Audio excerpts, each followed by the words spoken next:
Papier Bulle, La chronique littéraire par Pauline Vetter. Dossier médical de Léonide Karzov. Pièce jointe, copie du carnet intime de Léonide. 8 janvier 1999. Cette nuit, j'ai fait un cauchemar bizarre et horrible. Déjà, c'est bizarre parce que je m'en souviens très bien. D'habitude, quand je fais des rêves, ils s'effacent vite de ma tête. Pas celui-là. Je me rappelle de tout. J'étais dehors et j'avais froid. Je marchais sur le bord de la route, celle qui est pas loin de l'école, où on peut acheter des couilles de mammouth à la boulangerie. Il faisait nuit et il pleuvait un petit peu.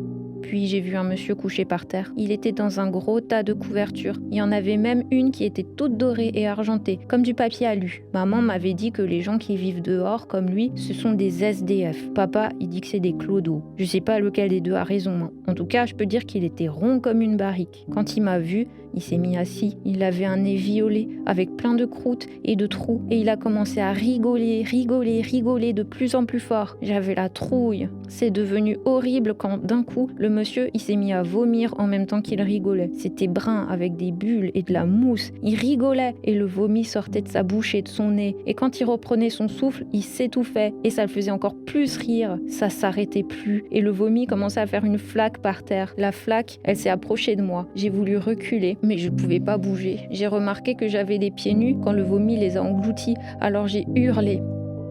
Et je me suis réveillée.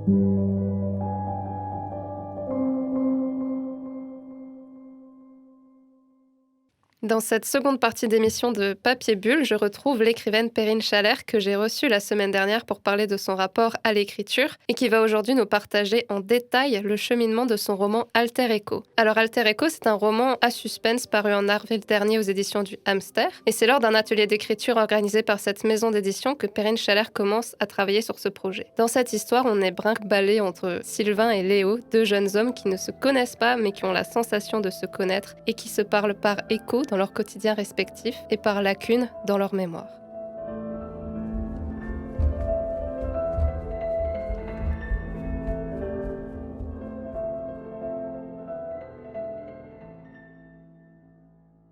Bonjour Perrine Chalère. Bonjour. Quelles étaient les prémices de ce texte pour commencer ? De quoi est-ce qu'il est parti ? En fait, comme à la base, pour l'atelier d'écriture, il fallait écrire une nouvelle. De toute façon, j'allais écrire une nouvelle un peu, pas surréaliste, mais un peu paranormale, parce que j'aime bien ça. Et en fait, j'avais un bouquin à côté de moi, un beau livre illustré, que mes parents m'avaient ramené d'un voyage en Bretagne. J'adore la Bretagne, je trouve que c'est une terre de légendes, et j'adore les légendes celtes, bretonnes. Sur la couverture de ce livre, on voyait une dryade, donc une femme arbre, qui jouait de la flûte traversière. Et un de mes personnages part de cette dryade-là. Et puis après, pour l'écriture de la nouvelle, j'ai voulu écrire une nouvelle en hommage à Stephen King, que j'adore énormément. Et donc en mettant plein de petits éléments en référence à Stephen King. Et voilà, et le mélange des deux trucs, ça a donné la petite nouvelle qui s'appelait à l'époque Overlook, première ref, donc qui s'est transformée en roman. Mon personnage principal, c'était Léo. C'était pas Sylvain, c'est vraiment Léo. Donc ce personnage un peu désabusé, qui s'ennuie dans sa vie de couple, qui est plus vraiment amoureux de sa nana, qui trouve un nouveau boulot, et il a des collègues plus jeunes, il décide de partir faire la fête avec eux. Alcool, drogue, il y a une nouvelle drogue sur le marché donc, qui s'appelle l'Overlook. Et donc en prenant cette drogue et en le mélangeant avec des alcools, ça va déclencher chez lui des rêves bizarres, des rêves lucides qu'il faisait déjà quand il était tout petit. Je vais appeler ça des rêves lucides. Alors un rêve lucide, normalement, c'est un rêve qu'on est capable de provoquer et de contrôler. Lui, il les provoque pas, ça lui tombe dessus. En fait, il va les vivre exactement comme la réalité. Dans un rêve, on sent pas d'odeur. Dans un rêve, on n'a pas de toucher, c'est juste de l'imagination. Et ben dans ces rêves-là, tout est presque réel, quoi. Il sent les odeurs, il sent le vent. Et surtout, quand il se réveille le matin, il se souvient des rêves comme si ça s'était réellement produit. Et donc ça, c'était la base de ma nouvelle. J'avais envie de parler du rêve, l'univers onirique, en fait, c'est super intéressant. Et puis, en faisant des recherches, je remarque qu'il y a des gens qui sont capables d'orienter leurs rêves. Pensez aussi au voyage astral, parce qu'à un moment donné, mon personnage va se demander si c'est pas vraiment réel ce qu'il vit, si c'est pas une sorte de voyage astral, s'il sort pas de son corps pour aller voir quelque chose d'autre. C'était autour de ça que je voulais faire tourner la nouvelle. Et puis ça, c'est resté dans le roman.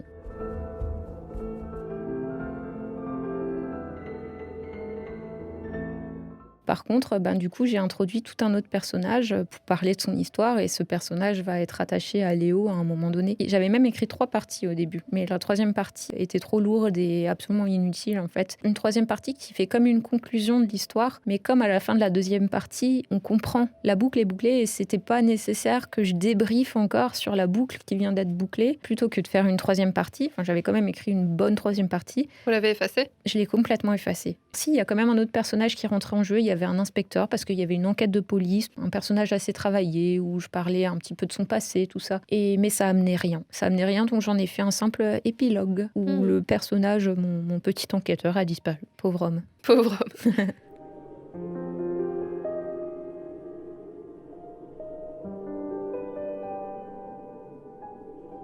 Dans ce roman, il y a plusieurs points de vue narratifs. Une première partie avec un personnage qui est Sylvain, puis une deuxième partie avec Léo, donc il y a une coupure nette entre les deux. Dans une première partie d'émission, vous disiez faire des plans de votre scénario. Vous vous êtes beaucoup reposé sur ça, sur des plans, sur des fiches personnages.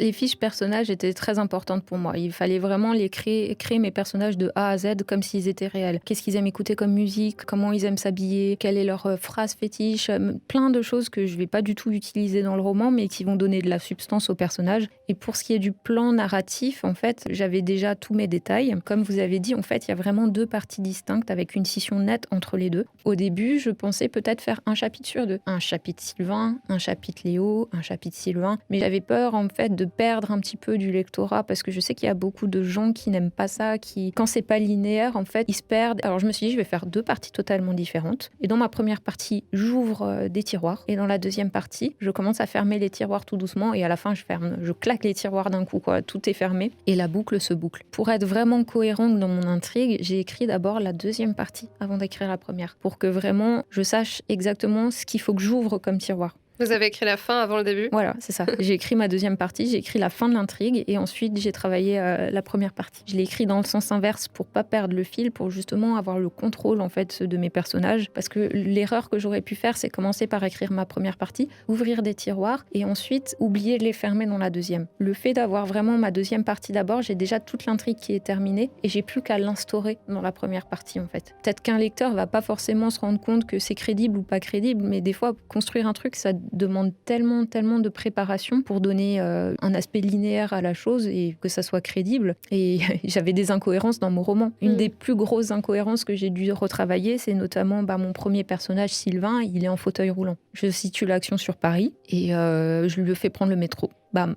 J'ai la femme de mon éditeur qui m'appelle, qui me dit « Tu sais, les personnes en fauteuil roulant à Paris, elles peuvent pas prendre le métro parce que pour aller dans le métro, il faut descendre les escaliers et il n'y a pas d'ascenseur. » Ok, il va prendre le bus.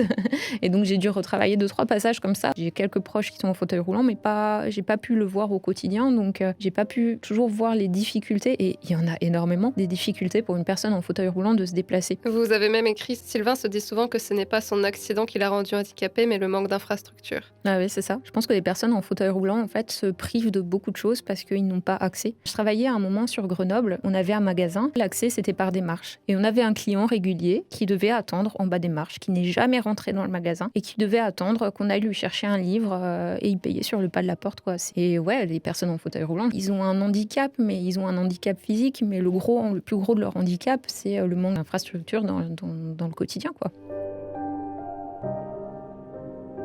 Combien de temps vous avez passé pour écrire ce livre en tout ? Comme j'étais en congé parental, en fait, j'ai pas mis tellement de temps à l'écrire. Je crois que je l'ai écrit en 5 mois à peu près. Le premier jet, en fait, a été écrit en 4-5 mois. Et après, il y a eu quand même un travail de plus d'1 an de réécriture. C'est-à-dire que mon éditeur prenait chapitre par chapitre. Il me faisait une marge. Il me disait « Attention, trop lourd. Attention, pas cohérent. » Et sans me dire quoi réécrire, il me donnait des pistes et je les réécrivais. Et le travail de réécriture a duré plus longtemps que le travail d'écriture.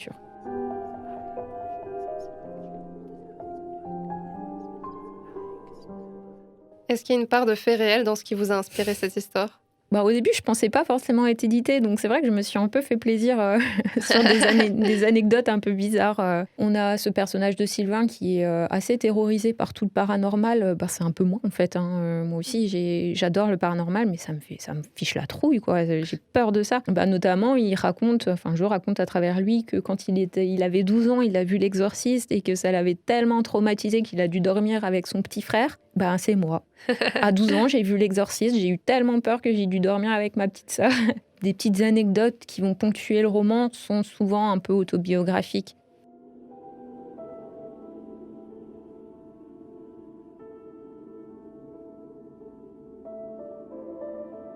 Il tente de reprendre ses esprits et agrippe son fauteuil.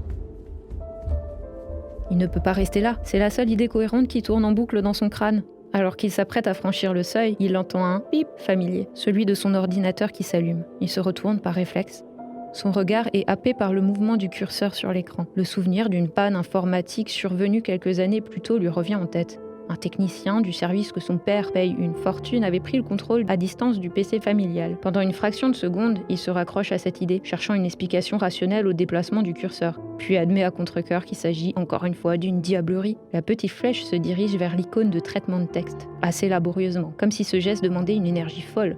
Une page vierge s'ouvre. Mû par la curiosité, Sylvain s'approche. D'une lenteur presque exaspérante, des lettres apparaissent, formant des mots, puis une phrase. « Elle viendra se venger. Pour te tuer. » Qui ça ? En guise de réponse, une feuille posée sur son bureau se met à frissonner. Il est en proie à un dilemme terrible. Déguerpir illico ou continuer cette conversation ubuesque avec un esprit frappeur. Encore une fois, sa curiosité est plus forte. Il tend le bras pour saisir la page qui s'agite telle une feuille malmenée par le vent. C'est l'absurde menace de Red Rox Fox. Mais qui es-tu ?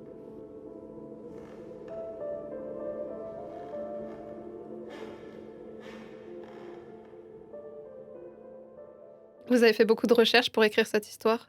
Oui, enfin oui et non.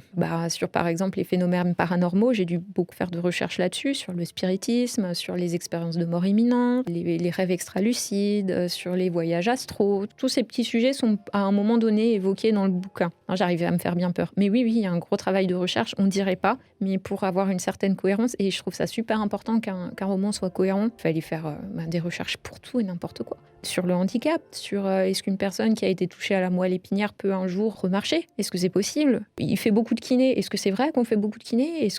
Des trucs tout bêtes, mais chaque page est matière à faire une recherche tout le temps. Il faut tout le temps rechercher pour voir si on est cohérent. Donc c'est un gros travail, ouais.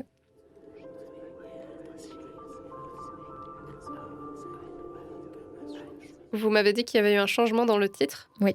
À la base, c'était pas Alter Echo. Non. Une fois que j'avais écrit le bouquin, donc je cherchais un titre, j'avais plusieurs idées. Dans ma playlist, il y avait la chanson La nuit je mens de Alain Bachung. Et il y a une phrase qui a fait tilt. Et donc la phrase, c'est Où subsiste encore ton écho ? Mais ça faisait beaucoup de mots pour un titre. Et donc ça s'est transformé en Alter Echo. Mais c'est plutôt mon éditeur qui disait écoute, il y a un truc qui me plaît pas avec ton titre, c'est peut-être un peu long, essaye de trouver autre chose. Et puis voilà.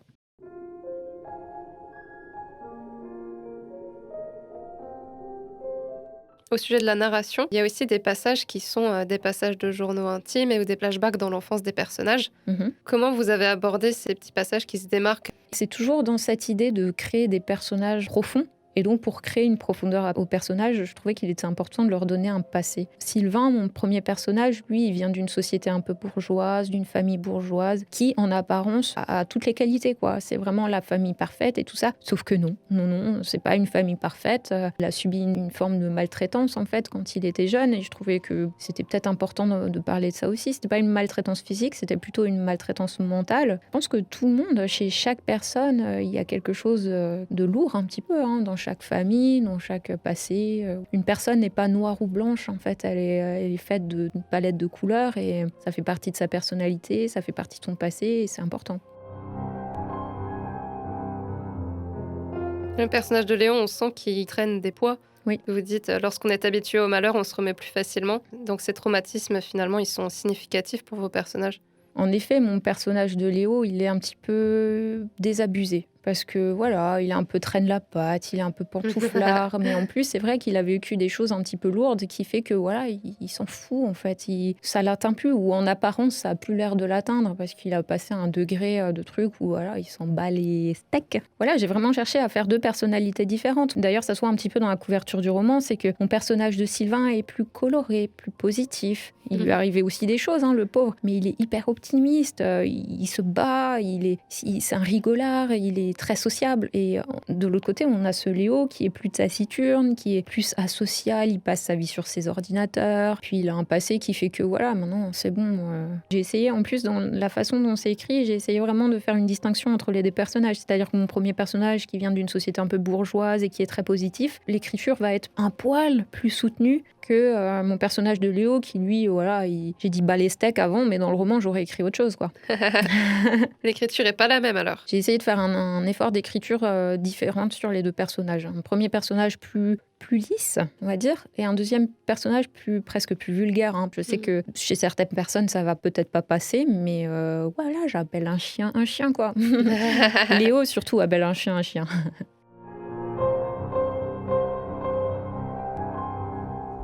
Mais le style d'écriture, en général, personnellement, je l'ai trouvé vraiment assez jeune, plein d'humour, plein de peps, avec des références pop, que ce soit en musique ou des références de jeux vidéo aussi, des références de films. Et il y a aussi un vrai soin qui a été apporté au dialogue à ce niveau-là, c'est-à-dire que les dialogues sont très vivants. Vous vouliez vous adresser à un public plus jeune?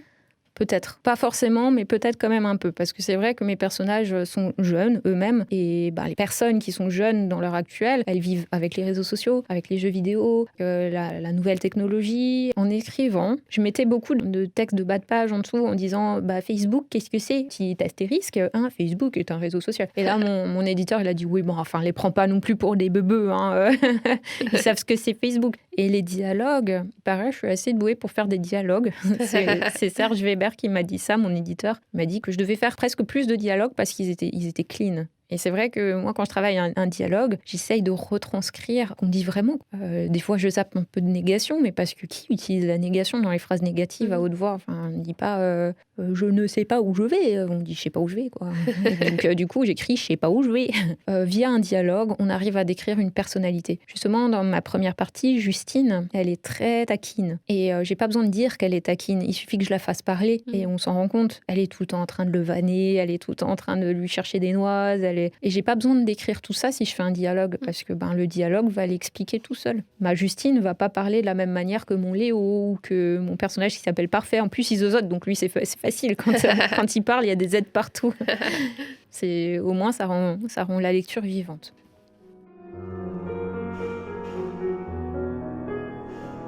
Par rapport à la construction de la tension narrative, on est vraiment happé par les personnages, par les mystères. Enfin, on navigue un petit peu entre les vides qui se forment dans la mémoire, par exemple, d'un des deux personnages. D'ailleurs, à un moment donné, vous comparez la mémoire à un disque dur abîmé qu'on analyse pour sauvegarder les données. Comment est-ce qu'on écrit les souvenirs qui manquent ? En effet, mon premier personnage a l'impression d'avoir oublié quelque chose d'important.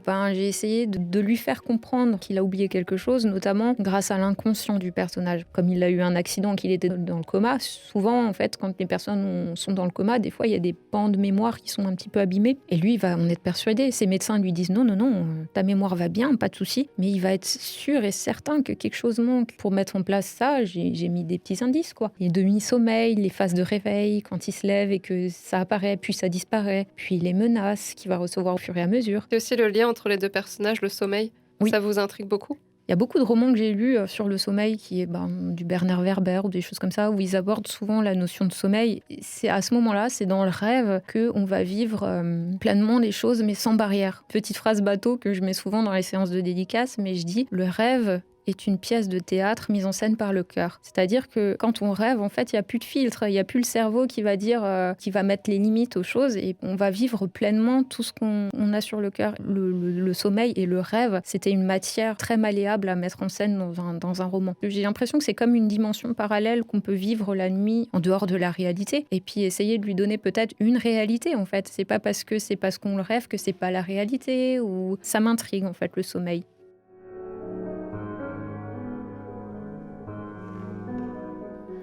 Je vais vous poser une dernière question. Quel est le plus beau compliment qu'on puisse faire sur ce livre ? C'est venu de plusieurs personnes, notamment mon mari, par exemple, qui ne lit pas. Je suis libraire, je baigne dans la littérature, mais j'ai un mari qui ne lit pas. Et le plus beau compliment, c'était déjà qu'il l'ait lu et qu'il me dise à la fin « Waouh, tu m'as emporté, c'était trop bien, j'ai pas réussi à lâcher le livre ». C'est ça, des retours comme ça, franchement, je me dis « Waouh, j'ai réussi à faire un truc de fou, quoi. J'ai réussi à égaler Netflix, j'ai empêché les gens de dormir, c'est trop bien ». Ça, c'est un beau compliment. Je me suis fait plaisir à l'écrire et en plus, des gens ont pris plaisir à le lire, quoi. C'est dingue.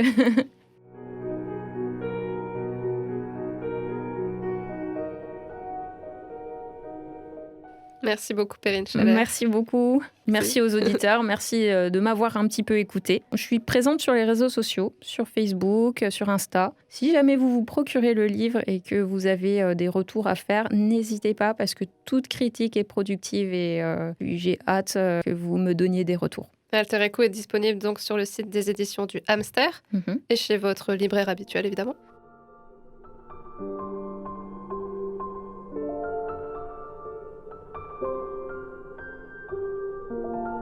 On a aussi partagé un code promo sur le Facebook et Instagram de Radio Arc-en-Ciel. Si vous l'utilisez sur le site des éditions du Hamster lors de votre commande de livre, la livraison est offerte. Et si vous écoutez ce podcast depuis Spotify ou YouTube, le code est dans la description, donc n'hésitez pas si vous souhaitez découvrir Alter Echo et dénouer le passé de ces personnages que nous avons évoqués ensemble, ou si vous cherchez simplement une nouvelle lecture à la fois drôle et saisissante, foncez vous procurer le livre.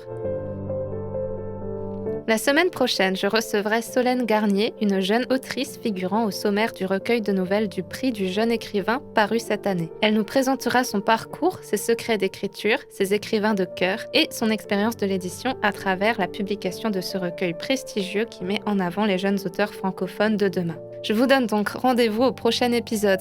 Un grand merci à tous, à très bientôt.